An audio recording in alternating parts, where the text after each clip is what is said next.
Lecture start करते हैं। Nuclei की अगर हम बात करें तो न्यूक्लियाई में हमने काफ़ी कुछ बेसिक डेफिनेशंस पढ़ी थी। इसके अलावा हमने साइज ऑफ न्यूक्लियस की भी बात करी, जिससे हमें एक रिलेशन मिला था रेडियस में, that is R equal R0 A⁻⁴ फिर उसके बाद में हमने न्यूक्लियर डेंसिटी की बात करी और हमने ये फाइंड करा कि न्यूक्लियर डेंसिटी मास नंबर से इंडिपेंडेंट रहती है। ठीक है, अब हम बात कर रहे थे किसकी, न्यूक्लियर फोर्स की बात कर रहे थे लास्ट लेक्चर में।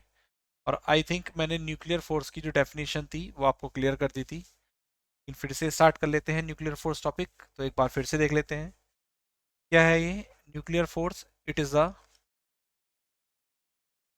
Strong attractive force that binds the proton and neutron inside a tiny nucleus। देखिए, ये हम कल भी बात कर चुके थे लास्ट लेक्चर में, प्रीवियस लेक्चर में हमने बात करी थी कि न्यूक्लियर फोर्स की डेफिनेशन की बात करी थी और हमने बोला था it is the strong attractive force that binds the proton and neutron inside a tiny nucleus. फिर मैंने आपको यहाँ से थोड़ा सा डिस्कशन करा था हमने यहाँ पे कि भाई प्रोटॉन के अंदर अगर फोर्स लग रहा है प्रोटॉन और न्यूट्रॉन के बीच में, तो इसका मतलब कहीं ना कहीं जो न्यूक्लियर फोर्स है वो चार्ज से इंडिपेंडेंट है। तो उसके रिस्पेक्ट में हमने प्रॉपर्टीज पढ़ी थी, तो आज हम प्रॉपर्टीज ही डिस्कस करने वाले हैं। प्रॉपर्टीज ऑफ न्यूक्लियर फोर्स, क्या क्या प्रॉपर्टीज होंगी। प्रॉपर्टीज इंपॉर्टेंट हैं ऑब्जेक्टिव पर्पज से भी और थ्योरी पर्पज से भी। ओके, फर्स्ट प्रॉपर्टी मैंने आपको बताई थी क्या, जो न्यूक्लियर फोर्स है उनका जो इंटरेक्शन होता है वो स्ट्रॉन्गेस्ट होता है, स्ट्रॉन्गेस्ट इंटरेक्शन। और इस बिहाफ पर हमने एक रेशियो भी लिखा था, that is the ratio between electrostatic to the gravitational to the nuclear force is equal to 1:10⁻36 ratio 10⁻38। और इसे मैंने याद करने के लिए भी आपको बोला था, सॉरी एफ जी पहले आएगा, फिर ई आएगा और फिर एन, ये है। और इसे मैंने याद करने के लिए आपसे बोला था कि generation GEN, that is FG/FE/FN equal 1:10⁻36 इसके आगे बात करें, हाँ जनरल से भी मैंने इसी की ट्रिक बताई थी हमने। ठीक है, सेकंड बात करते हैं, ये जो न्यूक्लियर फोर्स होता है ये आपका शॉर्ट रेंज फोर्स होता है। कैसा फोर्स होता है आपका ये, शॉर्ट रेंज फोर्स होता है। दैट इज अप्रोक्सीमेट, जो इसकी रेंज रहती है वो 2 to 3 फर्मी मीटर रहती है।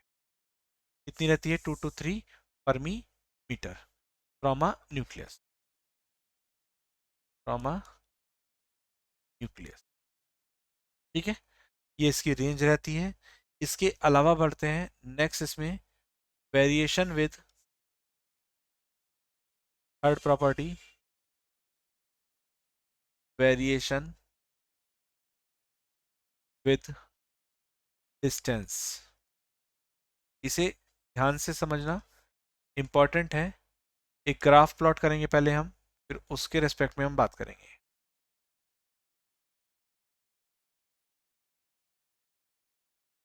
कुछ इस तरह से।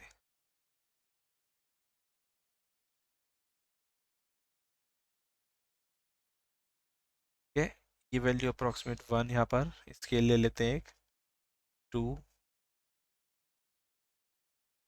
3 0 100 एंड 200। इधर आपकी ये पोटेंशियल एनर्जी है जो मेगा इलेक्ट्रॉन वोल्ट में है, और इधर आपकी डिस्टेंस है, इधर क्या आपकी डिस्टेंस R। देखिए एक एक करके एक एक स्टेप को समझते जाएंगे, और ये लगभग लगभग आपका -100 तक जा रहा है नीचे। ठीक है, वेरिएशन विद डिस्टेंस, किसका वेरिएशन, जो पोटेंशियल एनर्जी है। तो जो पोटेंशियल एनर्जी है वो मिनिमम है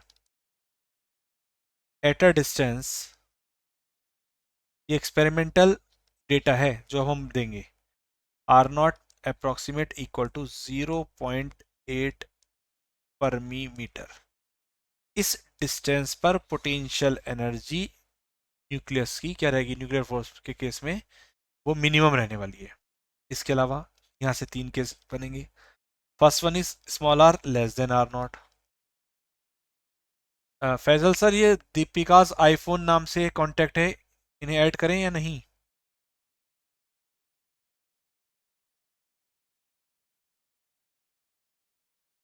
okay okay okay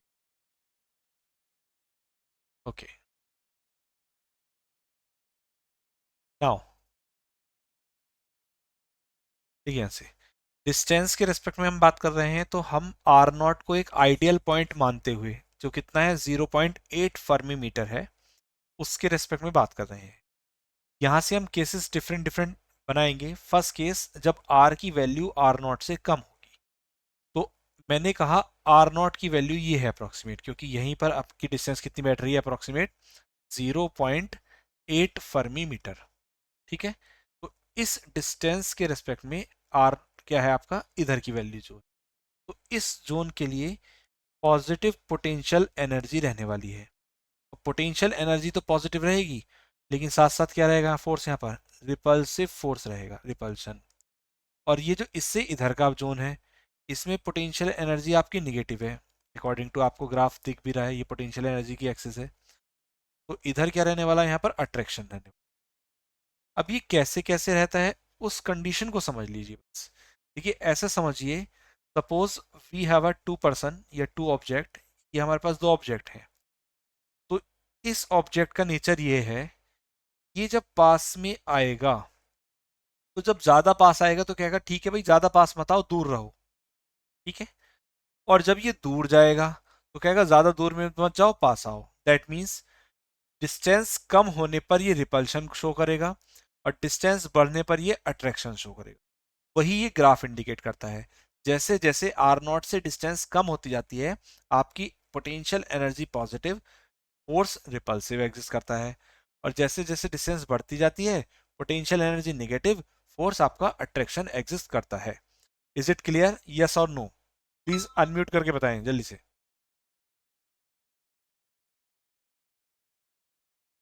other students, Divyansh, Anupama, okay okay okay, ठीक है। चलिए, हम किस कंडीशन की बात कर रहे हैं, r less than are not, तो हम यहाँ लिखेंगे कि in this condition potential energy increase as r decrease. जैसे जैसे डिस्टेंस डिक्रीज हो रही है, आपकी पोटेंशियल एनर्जी क्या हो रही है, आपकी इंक्रीज हो रही है। ठीक, दैट इज जब पोटेंशियल एनर्जी बढ़ रही है, तो जो यहाँ पर रिपल्सिव रिपल्शन रहेगा, वो कैसा रहने वाला है आपका, strong repulsive force, strong repulsive. इस नंबर फर्स्ट, आगे बढ़ते हैं इसमें, देखिए इस ग्राफ के रेस्पेक्ट में ही second thing, second one, when R is greater than are not. तो इस सिचुएशन में अगर हम ऑब्जर्व करें, तो जो पोटेंशियल एनर्जी है वो ग्रेजुअली डिक्रीज होना शुरू हो गई है, ग्रेजुअली डिक्रीजेस। और पोटेंशियल एनर्जी जो डिक्रीज हो रही है, और ये डिक्रीज होते होते पोटेंशियल एनर्जी जीरो भी हो रही है। कब, जैसे जैसे आर की वैल्यू बढ़ रही है, विद इंक्रीजिंग आर। देखिए यहां से ये पोटेंशियल एनर्जी की एक्सिस है, तो इस पॉइंट पर आकर पोटेंशियल एनर्जी आपकी कितनी हो गई, जीरो हो गई। और वो ग्रेजुअली डिक्रीज, फर्दर डिक्रीज हो रही है जैसे जैसे आर की वैल्यू आपकी बढ़ती जा रही है। दैट इज, ऐसी सिचुएशन में आपका अट्रैक्टिव न्यूक्लियर फोर्स एग्जिस्ट करेगा, अट्रैक्टिव न्यूक्लियर फोर्स। ठीक है, और जो ये मैक्सिमम अट्रैक्शन होगा, मैक्सिमम अट्रैक्शन, देखिए निगेटिव में गया वैल्यू, तो मैक्सिमम वैल्यू यहाँ पर है, कब है, जब आर नॉट की वैल्यू कितनी है, 0 point, when r naught equal 0.8 fermi metre. ठीक, नाउ थर्ड कंडीशन, जब आपकी आर की वैल्यू 4 फर्मी मीटर होगी तो उस सिचुएशन में लगने वाला फोर्स 0 हो जाएगा। ये एक एक्सपेरिमेंटल रिजल्ट है। तो इस रिजल्ट ने हमें क्या बताया, क्या सिखाया? इस रिजल्ट ने हमें ये सिखाया कि डिस्टेंस को अगर तुम बढ़ाओगे तो फोर्स 0 हो रहा है। दैट मीन्स जो न्यूक्लियर फोर्स है वो कैसा फोर्स है आपका? शॉर्ट रेंज फोर्स है। कैसा फोर्स है आपका? शॉर्ट रेंज फोर्स है। वो 2 से 3 फर्मी मीटर तक ही एग्जिस्ट करेगा। अगर उसके ज्यादा डिस्टेंस बढ़ती है तो वो आपका फोर्स कितना हो जाएगा? आपका 0 हो जाएगा। ठीक। अगर पोटेंशियल एनर्जी निगेटिव है, जैसे यहाँ पे थी इस पर्टिकुलर केस में, जैसे हम ग्राफ के अकॉर्डिंग देखें तो इस जोन में पोटेंशियल एनर्जी निगेटिव थी। तो निगेटिव पोटेंशियल एनर्जी का मतलब होता है कि वहां पर पार्टिकल्स के बीच में अट्रैक्टिव फोर्स एग्जिस्ट कर रहा है, दैट इज अट्रैक्शन एग्जिस्ट कर रहा है। I hope variation with distance आपको क्लियर हुआ होगा। यस और नो अनम्यूट करके बताएं please.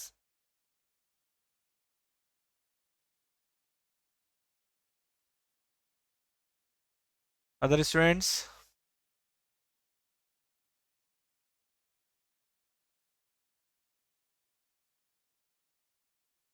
Okay okay. Now next property, property number 4, that is charge independent.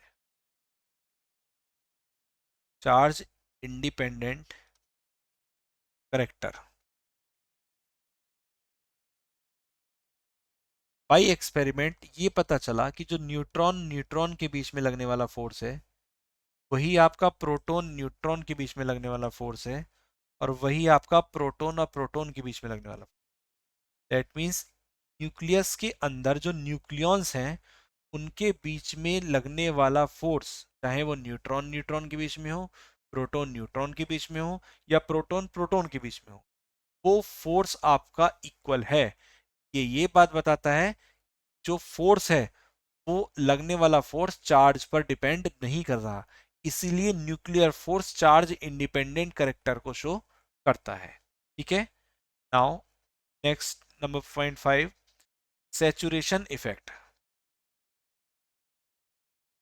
Saturation effect हमें यह बताता है कि अगर कोई न्यूक्लियॉन इंटरेक्ट करता है अपने आसपास के न्यूक्लियॉन्स के, तो इस प्रॉपर्टी को सपोर्ट करते हैं किस फैक्ट से? कि जो हमारी बाइंडिंग एनर्जी पर न्यूक्लियॉन है, बाइंडिंग एनर्जी पर न्यूक्लियॉन है, वो एक wide number of range of A, mass number की एक लंबी रेंज के लिए ये ऑलमोस्ट आपकी स्ट्रेट लाइन रहेगी, या इसकी वैल्यू लगभग बराबर रहेगी। अब ये एक्सप्लेन कहाँ होगा? अभी थोड़ी देर बाद हम एक कर्व पढ़ेंगे बाइंडिंग एनर्जी पर न्यूक्लियॉन वर्सेस मास नंबर के बीच में। तो जब उस ग्राफ को हम देखेंगे, जनरली आप एनसीईआरटी में भी देख सकते हैं, वो ग्राफ कुछ इस तरीके से होगा। यहाँ कुछ पीक्स होंगे, फिर एक बहुत लंबी रेंज तक वो ग्राफ क्या रहेगा? फिक्स रहेगा। तो ये जो फिक्स पोर्शन है जहां पर एक लंबी रेंज ऑफ मास नंबर के लिए बाइंडिंग एनर्जी पर nucleon, that is binding energy पर न्यूक्लियॉन क्या है आपका? फिक्स है, या आप कह सकते हैं स्ट्रेट लाइन ग्राफ को शो कर रहा है। तो उस सिचुएशन में वो कैसा इफेक्ट शो करेगा? वो सैचुरेशन इफेक्ट शो करेगा। कहाँ तक होगा, कैसे होगा, वो जब हम ग्राफ पढ़ेंगे तब देखेंगे हेमंत। ठीक है। नाउ नेक्स्ट प्रॉपर्टी पे आते हैं, प्रॉपर्टी नंबर 6। सिक्स प्रॉपर्टी कहती है spin dependent character. Spin dependent character ये बताती है कि जो पैरेलल स्पिन होगी वो स्ट्रॉन्गर होगी then anti parallel spin of particle. Anti parallel spin, अगर पार्टिकल आपके सेम स्पिन कर रहे हैं, पैरेलल स्पिन उनके बीच में है, तो वो स्ट्रॉन्गर होगी किसके रेस्पेक्ट में? एंटी पैरेलल स्पिन के रेस्पेक्ट में। ठीक है। Number 7, exchange forces. Exchange forces क्या बताता है ये? कि जो न्यूक्लियर फोर्स है, जैसे प्रोटॉन और न्यूट्रॉन के बीच में फोर्स लग रहा है, तो वो फोर्स लग किस वजह से रहा है? अच्छा चलिए एक क्वेश्चन पूछता हूं आपसे। आप लोगों ने चैप्टर 1 सबने पढ़ रखा है, आप लोग पढ़ते हैं कि पॉजिटिव पॉजिटिव या निगेटिव निगेटिव, इन दोनों फोर्स चार्जेस के बीच में रिपल्सन एग्जिस्ट करता है। क्या एग्जिस्ट करता है? रिपल्सन एग्जिस्ट करता है। और पॉजिटिव निगेटिव, यहाँ एग्जिस्ट करता है अट्रैक्शन आपका। ठीक है, that means like charges repel each other और unlike charges attract each other. अब मेरा क्वेश्चन ये है कि पॉजिटिव पॉजिटिव या निगेटिव निगेटिव के बीच में रिपल्शन क्यों और कैसे? सेम एज पॉजिटिव और निगेटिव के बीच में अट्रैक्शन है तो वो कैसे होता है? Why they attract each other, why they repel each other? Unmute करें और आंसर बताएं मुझे, किस वजह से हो रहा है इनके बीच में ये। अगर आपको वो वजह पता है तो आपको यहाँ पर ये भी पता चलेगा कि एक्सचेंज फोर्सेस क्या है। बताइए जल्दी से, अनम्यूट करके बताएं। अगर आपको पता है तो बताएं, या नहीं पता है तो नो बोलें।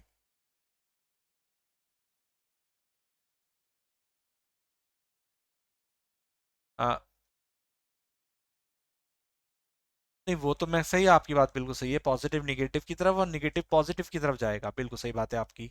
लेकिन मैं यही तो पूछ रहा हूँ कि इनके जाने की वजह है क्या?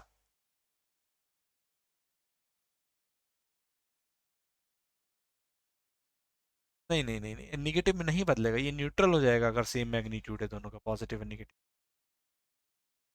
ठीक है बेटा, चलिए और कोई बताएं, और कोई प्लीज बताएं।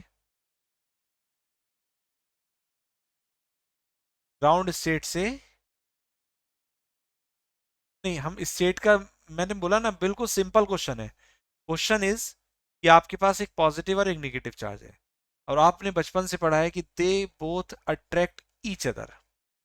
ना मैं किसी स्टेट का मैटर ले रहा, यहाँ पे कुछ नहीं ले रहा, बस मैं ये पूछ रहा हूँ, ये जो एक दूसरे को अट्रैक्ट कर रहे हैं, तो ये एक दूसरे को अट्रैक्ट क्यों कर रहे हैं? ये एक दूसरे को रिपेल क्यों कर रहे हैं? फिर से रिपीट करो प्लीज। क्या होने के लिए? नहीं नहीं नहीं नहीं, स्टेबल तो है ही, एक्चुअली मैंने बोल दिया स्टेबल है, आप बताइए क्यों अट्रैक्ट करते हैं ये? चलिए स्टेबल होंगे तभी तो अट्रैक्ट करेंगे अपोजिट चार्जेस। एनीवन? इलेक्ट्रॉन, मैंने बोला ना सेम मैग्नीट्यूड। और बताइए, इनके बीच में क्या है ऐसा जिसकी वजह से अट्रैक्शन और रिपल्शन हो रहा है? और कोई बताएगा? नो तो बोले एटलीस्ट, अगर आपको नहीं पता है तो। If you know then say yes and tell me, if you don't know then say no.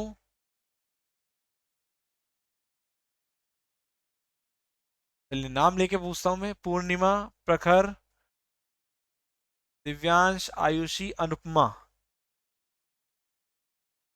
Divyansh का तो मैसेज आया नो। चलिए कोई नहीं, चलिए मैं आपको क्लियर कर देता हूँ, कोई नहीं, चलिए ठीक है, ओके ओके, नो नो।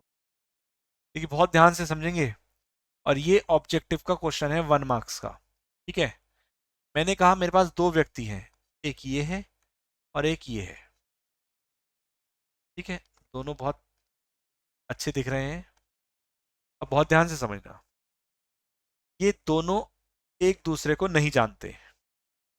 अभी ये वाला व्यक्ति आगे की तरफ चल रहा था, और यहाँ एक बहुत गहरा गड्ढा है जिसे हाइड कर रखा है, जिसके बारे में इसे पता है। बहुत ध्यान से समझना। तो जैसे ही यहाँ पर पहुंचेगा, ये तुरंत चिल्लाएगा और इसे बचा लेगा कि भाई रुक जाओ आगे गड्ढा है। इसे बचा लिया, तो इसने एक अच्छा काम करा या बुरा काम करा? बताइए। ने इसे बचाया, अच्छा काम किया, ठीक है चलिए। सेकंड कंडीशन, अभी यही दो व्यक्ति थे। जो पहले वाले व्यक्ति थे वो माननीय महात्मा गांधी जी के बहुत बड़े फैन फॉलोअर थे, ऐसे मान लीजिए। ठीक है, तो ये दोनों में किसी बात पे बोलचाल हो गई। इन वाले व्यक्ति ने इन वाले व्यक्ति ने इन्हें गाली बक दी। कहेंगे गांधी जी कहते थे अहिंसा परमो धर्मा। कोई नहीं, चलिए, इन्होंने कहा ठीक है भाई, कोई बात नहीं, बक दी, कोई बात नहीं। थोड़ी देर बाद ये फिर निकले रास्ते में, इन्होंने फिर से गाली बक दी। तो जब ऐसी कंडीशन होगी, क्योंकि ये गांधी जी को बहुत ज्यादा मानते हैं, तो ये क्या करेंगे, ये अपना पाथ चेंज कर लेंगे कि भाई मैं उस रास्ते से नहीं जाऊंगा, वहां तो मुझे गाली मिलती है, चपत पड़ते हैं मेरे ऊपर। या फिर ये घर से निकलना ही बंद कर देंगे कि भाई मैं नहीं निकल रहा, बाहर जाऊंगा तो पिटूंगा। ठीक। तो यहाँ जो काम हो रहा है वो अच्छा काम हो रहा है, बुरा काम हो रहा है?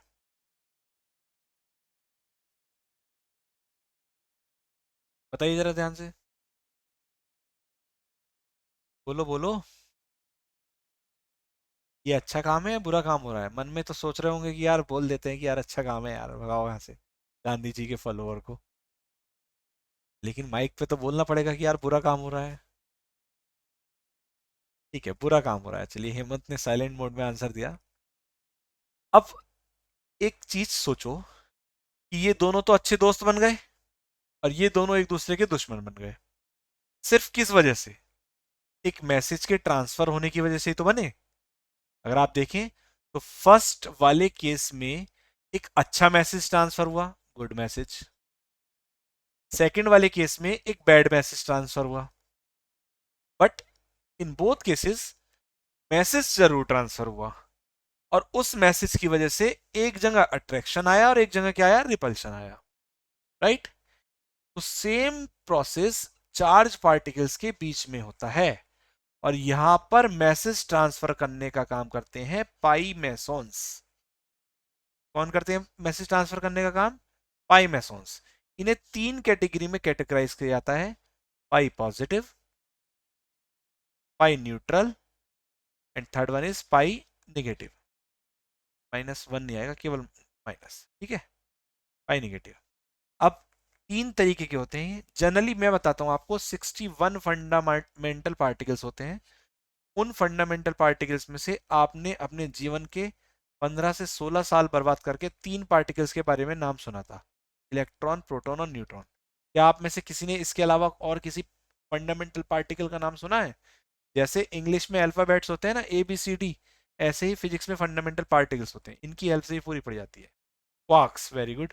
क्वार्क्स सुना है आपने, ठीक है। तो ये आपके फंडामेंटल पार्टिकल होते हैं, सेम एज ये पाइमेसॉन्स होते हैं। तो याद रखेंगे कि सेम, मतलब पॉजिटिव पॉजिटिव के बीच में रिपल्शन, नेगेटिव नेगेटिव के बीच में रिपल्शन। उस रिपल्शन का कारण है ट्रांसफर ऑफ पाई मेसॉन्स, अट्रैक्शन का कारण है ट्रांसफर ऑफ पाई मेसॉन्स। तो ये एक तरीके से एक्सचेंज होने की वजह से, पाई मेसॉन्स के एक्सचेंज होने की वजह से ये फोर्सेस एग्जिस्ट कर रहे हैं। इसीलिए इन्हें हम क्या बोल देते हैं? एक्सचेंज फोर्सेस बोल देते हैं। अंडरस्टैंड? समझ में आया सबको?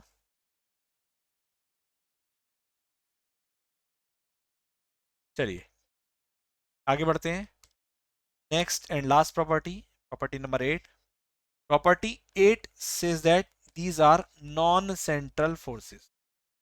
That means पार्टिकल्स के बीच में सेंटर टू सेंटर इंटरेक्शन नहीं होगा, इसलिए कैसे हैं आपके? नॉन सेंट्रल फोर्सेस हैं। ठीक है, ये न्यूक्लियर फोर्स की प्रॉपर्टी हुई। नेक्स्ट टॉपिक आता है हमारा एनर्जी मास इक्विवेलेंस। एनर्जी मास इक्विवेलेंस। अगर आप चाहें तो इस टॉपिक पे मैं 24 घंटे भी बोल सकता हूँ, बस थोड़ा सा खाना मिल जाए और समय समय पे पानी मिलता रहे। ये इतना बेहतरीन और इतना बड़ा टॉपिक है, लेकिन फिलहाल हमारे पास इतना समय नहीं है। तो हम जो काम की चीज़ है उसे देखते हुए, that is equal to MC²। और अगर टोटल एनर्जी की बात करें रिलेटिविस्टिक फॉर्म में, तो बस आपको ये याद रखना है M0C² प्लस टी। यहाँ पे टी आपकी काइनेटिक एनर्जी है, और ये M0C² होता है आपका rest mass energy. Rest mass energy. ठीक। तो law of conservation of energy यहाँ से डिफाइंड होता है, और वो क्या कहता है? इनिशियल और फाइनल स्टेट में एनर्जी जो रहती है आपकी क्या रहती है? कांस्टेंट रहती है। ठीक है। चलिए बस इसमें इतना है, इतने इससे ज्यादा नहीं जानना है आपको। अब जो टॉपिक पढ़ने वाले हैं वो टॉपिक रिलेट करेंगे नेक्स्ट अगले और टॉपिक से भी, इसलिए बहुत ध्यान से समझेंगे। हम बात करने वाले हैं किसकी? मास डिफेक्ट की। होता क्या है mass defect? The difference between the rest mass of a nucleus and the sum of the rest masses of its constituent nucleons। ठीक है, is called mass defect. Important है, बहुत ध्यान समझेंगे। किस किस का डिफरेंस लेना है हमें? जो न्यूक्लियस है उसका रेस्ट मास और जो उसके कंस्टिट्यूएंट्स हैं उनके रेस्ट मास का। तो हमने कंसीडर करा कि हमारे पास एक न्यूक्लियस है ZXA, it has Z protons हैं इसके पास, तो न्यूट्रॉन्स हो जाएंगे कितने? A-Z neutrons. ठीक है, हमें निकालना है मास डिफेक्ट डेल्टा एम। ठीक, तो डेल्टा एम इक्वल कंस्टिट्यूएंट्स का टोटल मास, एक प्रोटॉन का मास होता है mp, तो ऐसे ऐसे Z प्रोटॉन है तो उनका टोटल मास कितना हो गया? ZmP। एक न्यूट्रॉन का मास होता है Mn, तो ऐसे ऐसे हमारे पास में A-Z न्यूट्रॉन है तो उनका टोटल मास कितना हो गया? इतना, that is A-Z times of Mn, और माइनस आपका m ऑफ किसका? Nucleus, mass of nucleus. ये जो डिफरेंस निकल के आएगा, ये डिफरेंस ही कहलाएगा आपका मास डिफेक्ट। क्या कहलाएगा डिफरेंस? आपका मास डिफेक्ट। मास डिफेक्ट की डेफिनेशन क्लियर है सबको? बताइए जल्दी से। ओके ओके, नाउ इससे रिलेट करता हुआ एक छोटा सा topic, that is packing fraction. Packing fraction ये कहता है mass defect delta m divided by mass number is called packing fraction. Packing fraction की वैल्यू पॉजिटिव होती है, पैकिंग फ्रैक्शन की वैल्यू निगेटिव होती है। ये ऑब्जेक्टिव में पूछा जाता है, फॉर पर्पस ऑफ ऑब्जेक्टिव। ठीक, कब कब होती है? जब मास नंबर आपका लेस देन 20 हो या फिर मास नंबर आपका ग्रेटर देन 200 हो, तो उस सिचुएशन में तो पैकिंग फ्रैक्शन पॉजिटिव रहेगा। और जब मास नंबर की रेंज आपकी 20 से लेकर 200 तक हो, तो उस सिचुएशन में पैकिंग फ्रैक्शन आपका कैसा रहने वाला है? निगेटिव रहने वाला है।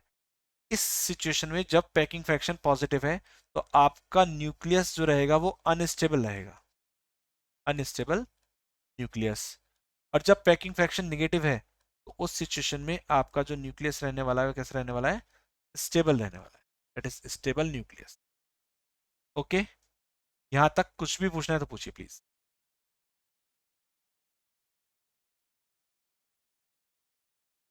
समझ में आया इतना?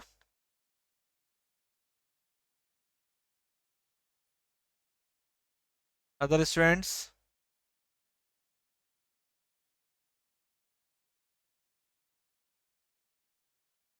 Okay okay, that's good. तो आप याद रखेंगे ये ऑब्जेक्टिव में डायरेक्ट पूछ लिया जाता है। एक मास नंबर गिवन कर देगा और वो पूछ लेगा उसके लिए पैकिंग फ्रैक्शन कितना है। तो आपको रेंज पता होना चाहिए, less than 20 greater than 200 packing fraction positive, और 20 to 200 पैकिंग फ्रैक्शन नेगेटिव। जब पॉजिटिव होगा पैकिंग फ्रैक्शन तो आपका न्यूक्लियस कैसा रहने वाला है? अनस्टेबल न्यूक्लियस रहेगा। और जब पैकिंग फ्रैक्शन आपका नेगेटिव रहेगा तो रहेगा आपका न्यूक्लियस स्टेबल न्यूक्लियस रहेगा। ठीक है, नाउ नेक्स्ट टॉपिक है हमारा बाइंडिंग एनर्जी।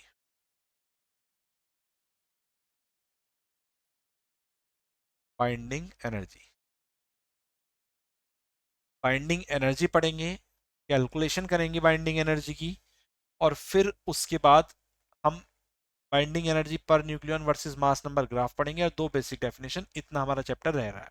ठीक है, तो आप लोग में से कौन बताएगा कि बाइंडिंग एनर्जी होती क्या है? बताइए जल्दी से। What is binding energy? Unmute करके बताएं। EB equal M C square, ऐसा कुछ नहीं है। वो total energy equal to M C square, Albert Einstein के अकॉर्डिंग। बाइंडिंग एनर्जी क्या होती है डेफिनेशन बेस अगर बात करें तो कोई बताएगा? चलिए कोई बात नहीं, लेकिन नाम से तो ये पता चल रहा है बाइंडिंग, मतलब ऐसा लग रहा है कि यार कोई एनर्जी ऐसी होगी जिसे किसी को बांधने के काम में आने वाली है, लेकिन ऐसा कुछ नहीं है। बाइंडिंग, हाँ बोलो।